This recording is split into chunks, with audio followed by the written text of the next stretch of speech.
Indonesia Bertauhid TV.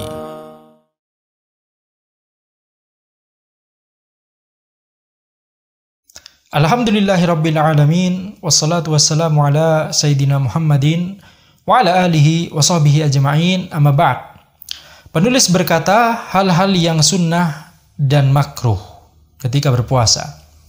Ya, hal-hal yang sunnah dilakukan ketika puasa yang pertama adalah mengakhirkan makan sahur. Ya, dari Anas bin Malik radhiyallahu anhu bahwa Nabi SAW bersabda, "Tasahharu fa inna fis sahur barakah."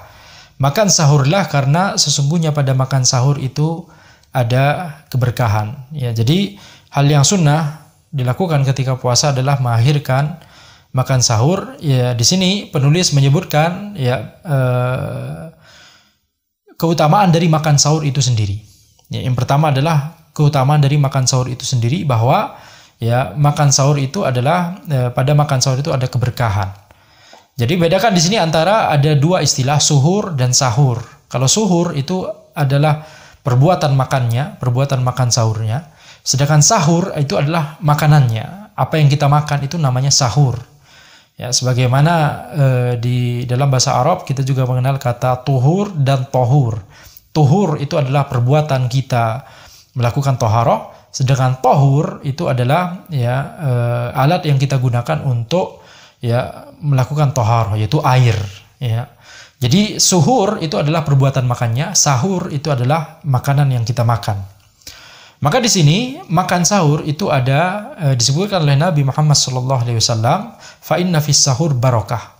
Sesungguhnya pada makan sahur itu ada keberkahan. Jadi Nabi Muhammad SAW pada awalnya memerintahkan kita untuk makan sahur, tasahharu fa inna fis sahur barakah. Makan sahurlah karena sesungguhnya pada makan sahur itu ada keberkahan. Maka demikianlah seluruh perintah di syariat itu, ya syariat memerintahkan kita untuk melakukan sesuatu itu karena ada keberkahan di dalamnya dan hikmah dan pahala di balik sesuatu yang diperintahkan oleh syariat tersebut.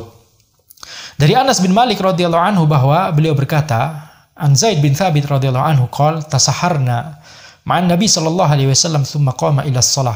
Qultu kam kana bainal adzan was sahur? Qala qadru 50 ayah. Dari Zaid bin Thabit radhiyallahu anhu bahwa beliau berkata, kami makan sahur bersama Nabi sallallahu alaihi wasallam, kemudian beliau berdiri untuk salat, ini salat subuh. Aku berkata, berapa lama antara azan dan makan sahur? Beliau berkata, kadar 50 ayat. Maka inilah ini menunjukkan bahwa Nabi Muhammad SAW dan para sahabat itu mereka makan sahur ketika sudah mendekati terbit fajar. Kemudian hal sunnah yang kedua untuk dilakukan ketika puasa adalah menyegerakan berbuka puasa. Dari Sahal bin Sa'ad radhiyallahu anhu bahwa Nabi SAW bersabda, la yazalun nasu bi khairin ma'ajjalul fitr. Manusia akan selalu berada dalam kebaikan selama menyegerakan berbuka puasa. Jadi tidak boleh kita tunda-tunda, tidak boleh kita tunda-tunda untuk berbuka puasa. Menyegerakan berbuka puasa itu adalah hal yang disunnahkan, dan bahkan Nabi Muhammad SAW menyebutkan bahwa manusia akan selalu berada dalam kebaikan selama mereka menyegerakan berbuka puasa.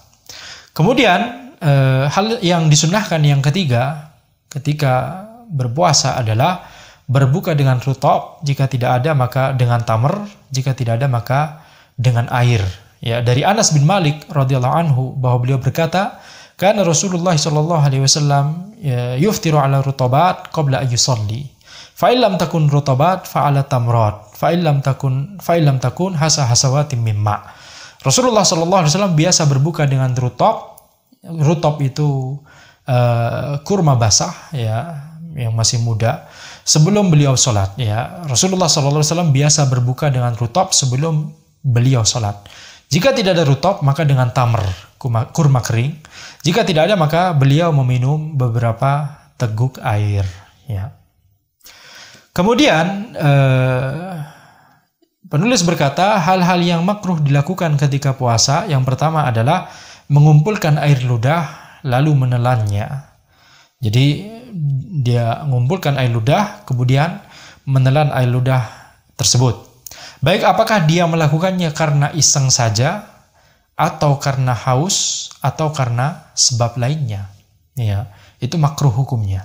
Adapun jika air ludahnya tersebut bukan karena dia mengumpulkannya secara sengaja, misalnya ketika dia selesai membaca Al-Quran, maka tidak mengapa, tidak makruh. Jadi ketika seseorang membaca Al-Quran, maka ya air ludahnya akan banyak terkumpul di mulutnya. Itu ya ketika dia menelannya maka tidak mengapa, karena dia tidak sengaja ya membuat air ludahnya banyak di mulutnya. Kemudian hal yang makruh yang kedua adalah mencicipi makanan tanpa ada kebutuhan. Adapun jika ada kebutuhan, ya maka tidak mengapa. Sebagaimana kaidah yang masyhur di fikih, ya hal yang makruh ketika ada hajah, kebutuhan, maka menjadi mubah. Hal yang haram ketika ada darurah, ketika ada kondisi darurat, maka hukumnya berubah menjadi mubah.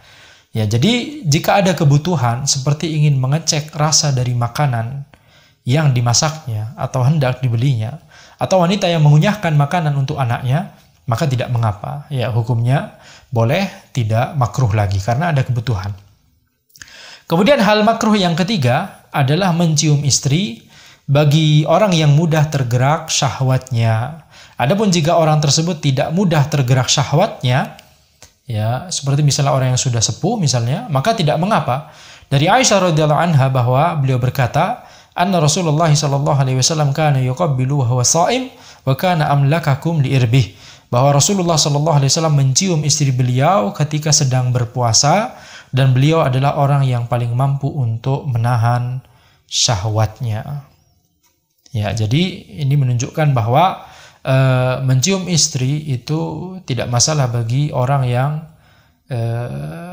tidak mudah tergerak syahwatnya atau mampu untuk mengendalikan syahwatnya. Kalau dia tidak mampu maka makruh, karena itu bisa mengantarkan kepada ya hal yang lebih lagi, sehingga dikhawatirkan itu bisa membuat ya maninya keluar atau ya sampai jima misalnya, dan itu akan membatalkan puasa. Ya, maka karena itulah hukumnya menjadi makruh bagi orang yang mudah tergerak syahwatnya.